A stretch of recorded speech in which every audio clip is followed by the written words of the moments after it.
Mesdames et messieurs les membres de l'association, je suis très honoré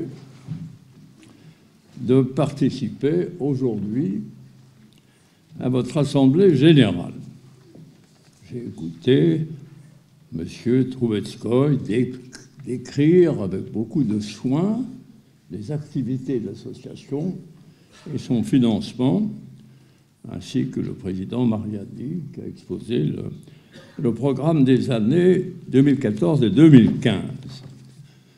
Moi, je voudrais simplement, on m'a donné 10 minutes. 10 minutes, c'est tout à fait suffisant pour avoir la parole, puisque ça une durée qui permet de dire quelque chose sans lasser son auditoire.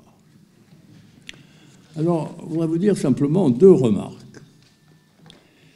La première remarque, c'est que la Russie est notre plus grand voisin.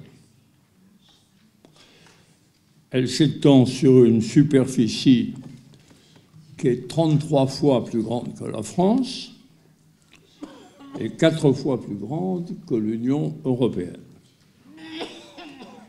La Fédération de Russie s'est encore rapprochée de nous, en fait, depuis les élargissements de l'Union européenne aux pays de l'Est en 2003 et 2007.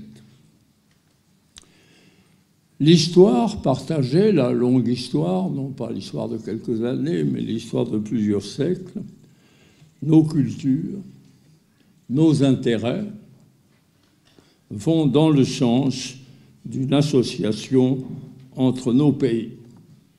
Le mot association est celui que vous retenez dans vos statuts.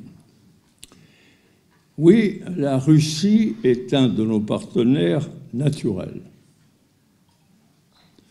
Nos relations se doivent d'être empreintes de respect et de dialogue. Je salue donc les initiateurs de ce dialogue franco-russe. Nos relations sont également économiques, bien sûr. L'Union européenne est le premier partenaire commercial pour la Russie. Et celle-ci représente pour l'Union européenne son 3e partenaire commercial. L'Union européenne est également le premier investisseur en Russie. 75% des investissements étrangers en Russie viennent des États membres européens. La France, quant à elle, a un rang important, mais à mon avis insuffisant. Elle est le 3e fournisseur européen de la Russie, après l'Allemagne et l'Italie. Les échanges commerciaux entre nos 2 pays ont atteint 17 milliards d'euros en 2014. Avec 6,7 milliards d'euros d'exportation en Russie, la France est le 8e fournisseur mondial de la Russie. Mais en sens inverse, elle n'est que le 17e client de la Russie et n'aborde que 1,52% de ses exportations. Il y a donc matière à d'ample développement. Ça me rappelle d'ailleurs les conversations que j'ai eues en son temps et à la demande du général de Gaulle avec M. Patolitchev, ministre du Commerce extérieur de ce qu'était l'Union soviétique. Nous avions constaté l'insuffisance de ces chiffres. Nous avions fixé des programmes très ambitieux. Ils ont été partiellement réalisés. Il faut reprendre ces efforts. Deuxième remarque. Il me reste encore 5 minutes.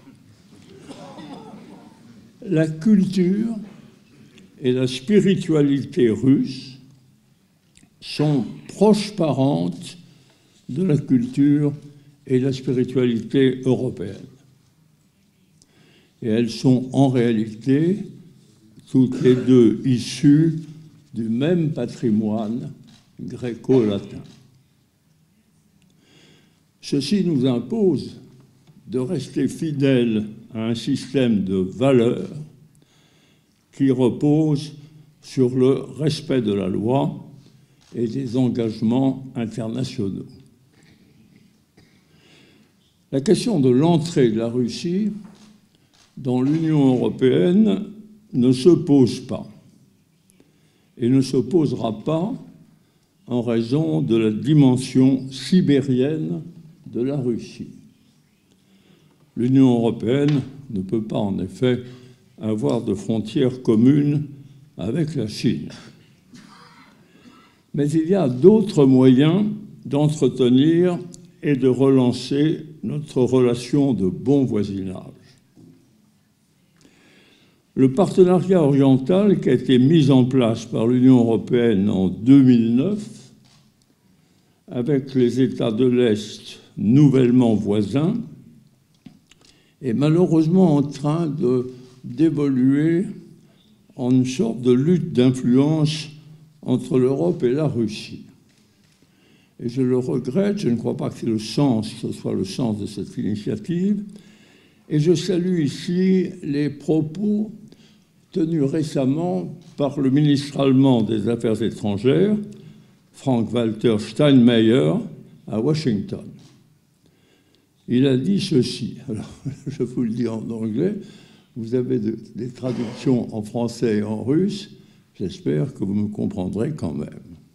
Russia raises long and varied historical memories in every individual country of Europe, especially in Eastern Europe.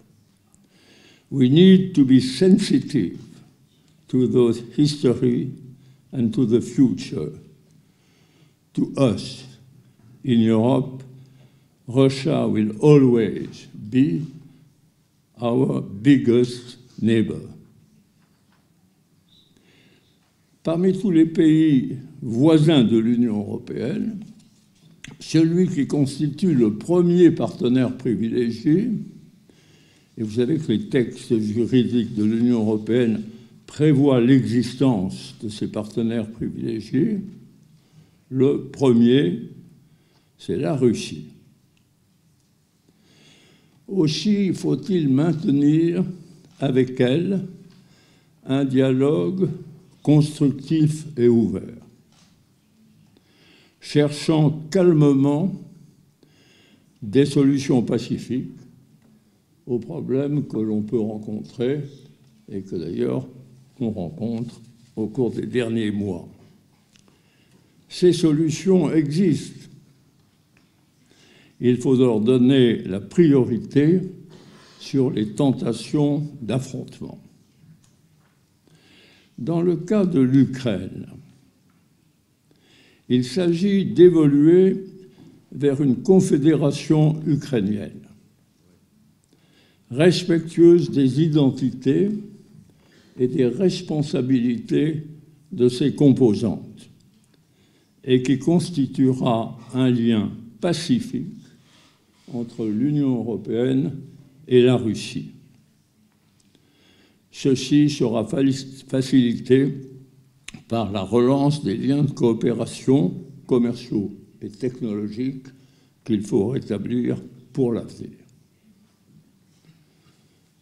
J'ai parlé 10 minutes, j'en viens à ma conclusion. Le peuple russe est un grand peuple. Nous ne sommes pas voués à être des simples voisins qui, au mieux, cohabitent paisiblement et, au pire, se tournent le dos dans la méfiance. Cette situation de grand peuple nécessite de se respecter et de dialoguer. Car si la bienséance peut suffire au bon voisinage, l'amitié, elle, se bâtit sur la confiance. Je compte sur l'association du dialogue franco-russe pour contribuer à cette confiance. Et je vous remercie.